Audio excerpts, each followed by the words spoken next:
Ang mga aralin sa video na ito ay una, alamin natin ang kahulugan ng mga piling salita na ginamit sa akda sa ating talasalitaan. Ikalawa, buod ng Kabanata 37 hanggang Kabanata 39 ng Obra Maestrang Akda na Ibong Adarna. Ikatlo, mga mahalagang tanong pagsusuri at gabay na sagot ukol sa akda.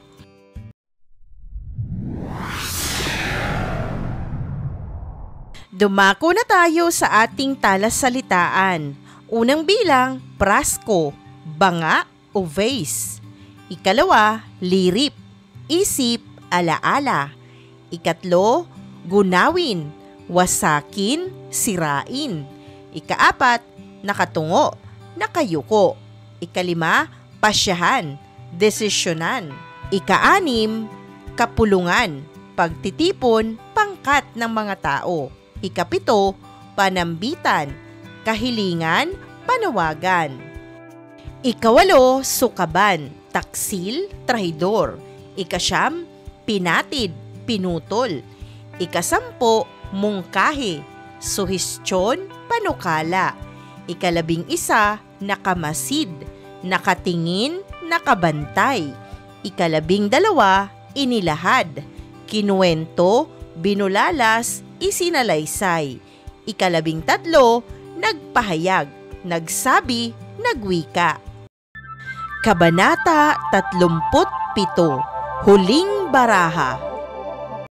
Sa pagpapatuloy ng negritang nasa prasko, sinabi nitong makinig si Don Juan at narito na ang karugtong. Ang totoo, sa galit ng kanyang amay, isinumpa ang prinsesa. Ang kanyang prinsipe raw ay ikakasal sa ibang prinsesa at siya ay gagapang sa pagdurusa. Ang mga ito ba'y hindi mo maaalala? Ang negrito ay sumagot, wala nga ito sa aking lirip.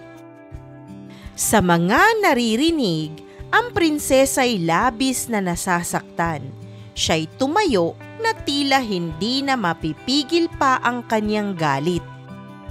Hawak ang prasko'y hinarap si Don Juan na may galit. Anyay, hindi mo ba ako nakikilala? Ako si Doña Maria Blanca. Ang lahat ay nagulat.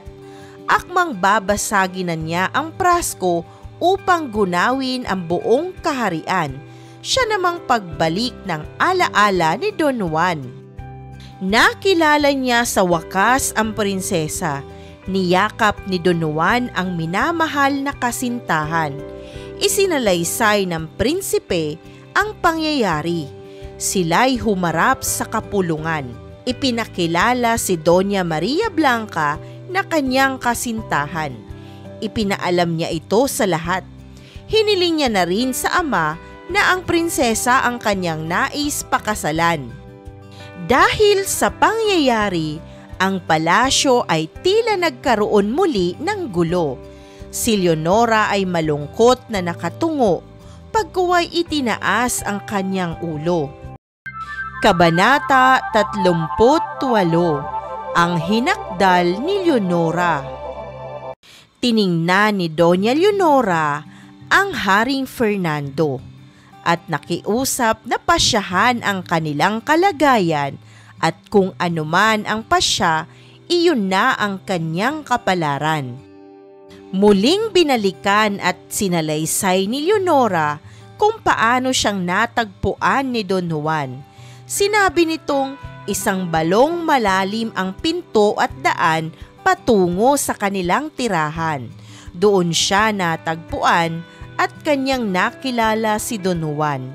At dahil sa mga panambitan ng prinsipe, siya'y humanga at inalay ang tanging pag-ibig. Ang prinsesa'y nagtuloy sa pagbabahagi ng pagtangi sa kanya ni Don Juan. Sila'y nagpasyang lisanin ang tirahan at silang tatlo ay umahon.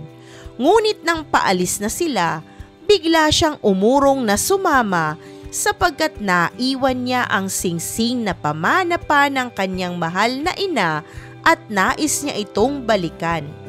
Ngunit nang mapuna ito ni Don Juan, ayaw niya may nagpumilit na siya na lamang ang babalik para sa prinsesa upang kunin ang singsing. May 10 di pa lamang nang siya'y makababa sa balon, ang taling umaalalay sa kanya ay pinatid ng sukaban. Dahil sa mungkahi ni Don Pedro na sinang-ayunan naman ni Don Diego, si Don Juan ay pinagtulungang linlangin ng kanyang mga kapatid sa laysay ni Leonora sa hari. Isinama sila sa palasyo ng Berbania at sinabing silang dalawa ay kanilang pakakasalan. Dahil sa mga narinig ng hari, siya'y nagalit sa 2 anak, namayani ang awa sa bunsong anak at habag naman sa prinsesang kausap. Matapos ang salaysay ng Prinsesa Leonora, nilagdaan ng hari ang kautusan at parusa. Sa pagkakataong ito naman, ang kanina pang nakamasid na si Doña Maria Blanca ay lumapit. Tinitingnan ang hari na tila nagtatanong kung nakapagpasya na ba ito ng hatol. Kabanata 39, ang hatol ng Arsobispo. Bagamat ang hari ay nahihilo sa kung ano ang magiging pasya, hindi niya ito pinakita. Tiningnan siya ni Doña Maria Blanca at nagwika, "Sa palabas kanina, iyong napanood ang pinagdaanan naming magkasintahan." Ang hari ay napaisip, tumingin sa 2 prinsesa. Sa isip niya'y tila siya'y nagkamali ng pagpapasya. Ngunit hindi niya na ito mababawi dahil siya'y isang hari. Habang naghihintay si Doña Maria Blanca sa kasagutan ng hari, kanya namang inilahad na siya'y sumuway sa ama na nais patayin si Don Juan dahil lamang sa kanyang pag-ibig sa prinsipe.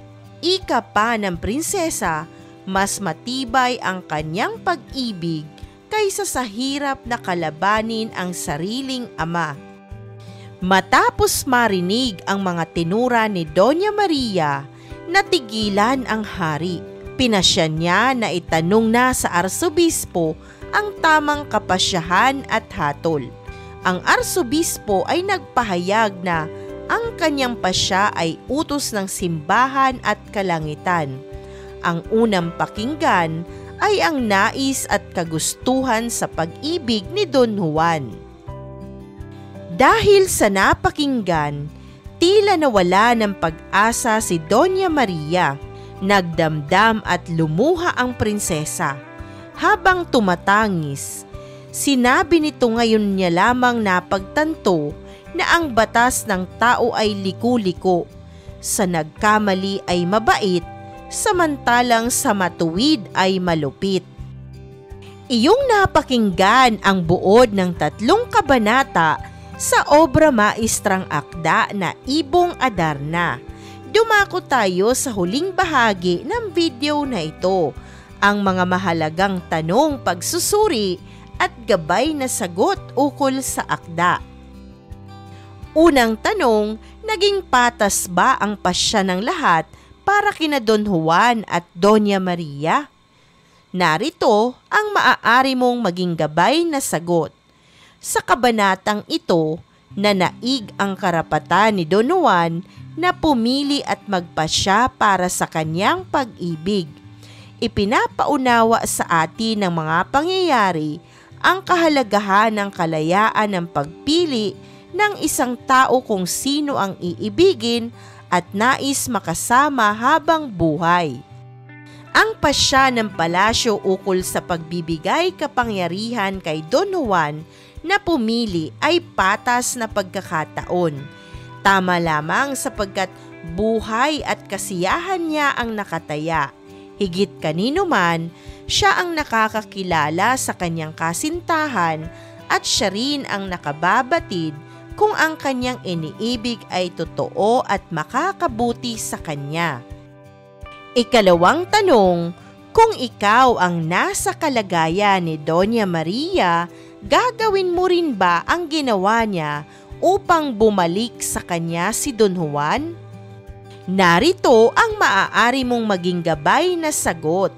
Marahil, kung tayo ang nasa katayuan ni Doña Maria, ganon din ang ating gagawin dahil sa ating pag-ibig sa isang tao. Walang pag-aalinlangan na ipaglalaban natin ang ating damdamin, lalo pat sinumpa lamang si Don Juan ng hari kaya hindi siya nito maalala.